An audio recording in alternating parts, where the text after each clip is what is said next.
leadership. I appreciate Pinare and all friends. Great to be in Jakarta once again. Can I have slides, please? And this minute goes to you. I will start counting only after when your slides are on. Thank you. Just joking. Don't worry, please. Who is doing it? You and me? Somebody else. Okay. Till the time they try to have it, this topic is very close to my heart. And in the morning we were discussing about the ethics. And, one of the important issues, I raised a question, for example, that if somebody is doing unethical, specifically on social media also, because very difficult to control. Even the world leader said, have this bleach and your corona will be okay. Will somebody persecute or prosecute such people, such rumors that you spread? Anybody, from the bottom to the top.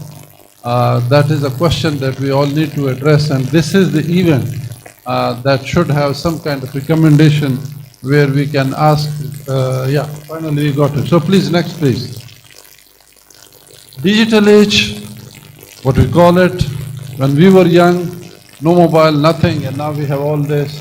I'm not going to read everything for you, but when information is converted into digital, we call it, and this includes everything from emails, etc., the evolution that it took place. And this is not only the social interaction, but the business and everything, and a lot of things are involved. Next, please. Accuracy and transparency. The issue that whatever you get, even from the senior professors, they don't read and they just forward sometimes, and they are not aware what they're damaging the society because their name carries a lot of value. So there is that you have to be very careful, number one. Number two, open access and intellectual property. Now UNESCO has a big, we in this very place we had an open access meeting also, symposium. That is again, the intellectual property rights in the digital era is another question that we need to address. Next please. And a lot of issues when you talk about all this, conflict of interest, privacy, public engagement, social media and online platform, all those issues, medical reports for example, when you report some diseases and everything, so we are really no more have any privacy, even the photographs that we display, for example, I took today and I places without asking my colleagues whether they permit me to do that or not. So these are the certain questions that you really have to work on. Next please. Science, communication and academia, this is very important. Who should do it? Now the academia, I don't know about Indonesia, but at least in many developing countries, science communication doesn't carry any marks for them for their future. Whatever you do, they have impact factor, citation, blah, blah, blah, blah, but nothing for communication. So your time, your energy, that's again carries a question mark that whether we should do it or not, or that % of energy that you spend, and then what is your moral obligation as a scientist, as an educated person, how to have your say in the public to save them from those, and do you have the skills? Do our university teach you how to, communicate science with the general people? Though your funding, your everything's from the general public. Your life, your salary, your comfort, that comes from the public. But back to the public, sorry, nothing. Go, please, next. As I said, undervalued.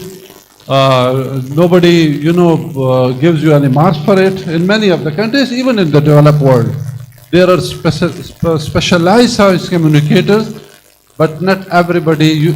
But in this world, you have to be jack of all rather than only master of something. One, you have to do many things. Next, please. And then, but now, what we are talking at various platforms, like this one is included, the shared communication, I will be giving Penaria some recommendation and then to Nourish to look into it. How can we really do this, to be rewarding, to be, having some kind of say of the academia in the general world. Next, please. Now, but if you philosophically teach to a university, what is a good teacher? To be a good communicator, at least to their students. And if he is that or she is that, then that skills can be used for the communication in general too. Next, please. So this is that skills, engagement. I'm not going to talk about this because there's only a few minutes that I have, but just you can take photos and later on work on it. This is the way that you can, what are the pedagogy that we have, communication barriers, motivation, sharing knowledge, etc., your demand, your, audience that you have to address, all those issues. Next, please. And here is the successful science communication and the links with the pedagogical that you have to link it, like appropriate content, clarity, the ways that you do it, examples that you do it, expert knowledge that you should have, the dialogue that you are doing, what the pedagogical findings and examples for that you find. Next, please. Next.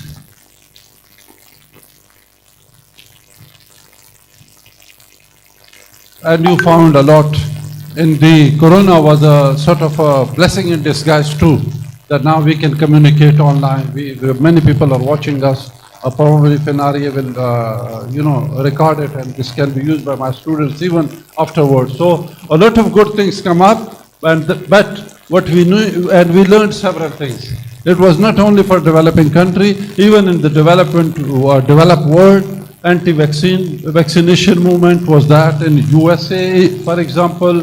There was misinformation, mistrust on the government responses, and then stigmatization of those infected. The science, delegitimization of the science. People were saying, oh, scientists are not coming to our rescue. Those science has its course to go. And that is the bridge that we have to make with the society to understand them what science really is. Next, please. So that advocacy that we do and the science communication skills that we need, that how you do it. That is that you have to understand your audience, your message, your public. Who are you talking to? The journalists, the public, these science students, academicians. These are the things that basic skills you need to have. Next, please. How this meet? Why should we be doing it? Research is what? Question, data, information, advocacy. That information, that is, we take it to strategy and action. Next, please. Quick, please. There is that where it means information that is not used gathers dust. So that is the advocacy that you use for research question. Next, please. This is why we need to be working, because the research and advocacy, they both ultimately that works together. Next, please.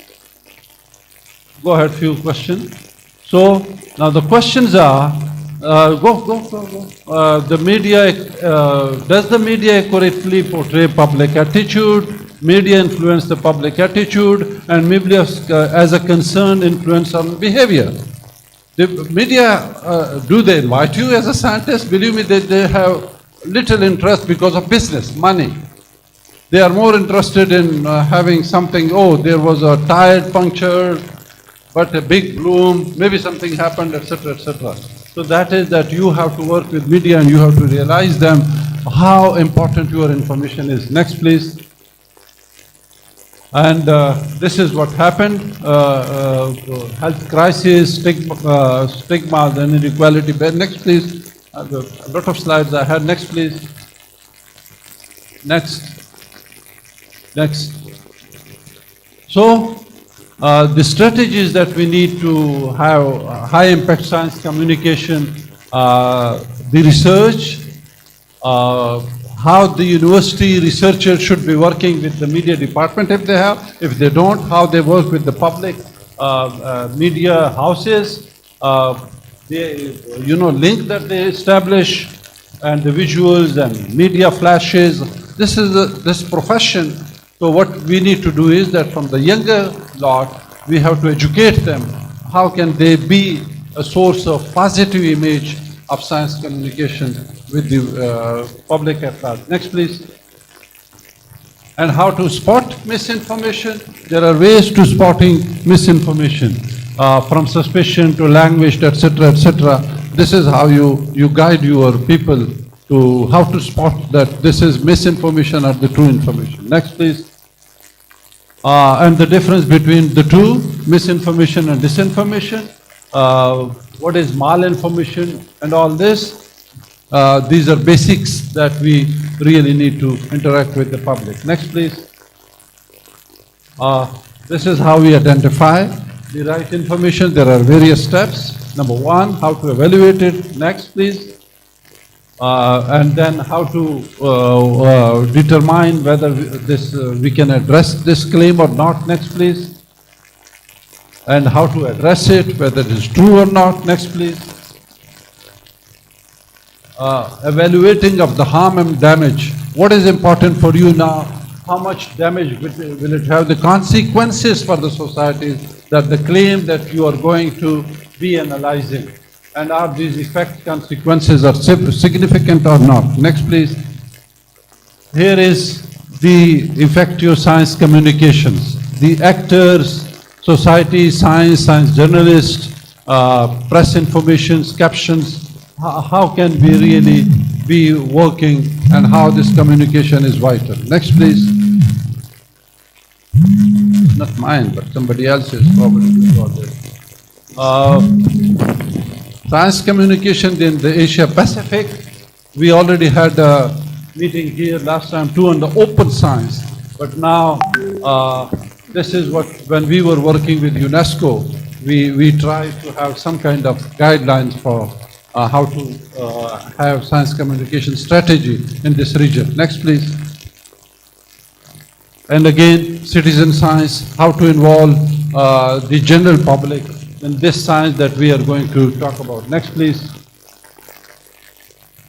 Quick, now a couple of slides maybe. How to build a capacity of the, what we call it, citizen science with the essential elements that we have, who, why, what, how. These are the ways that you can, build capacity of the people of your younger lot. Next, please. Can you go quick? Yeah, it's okay. Okay.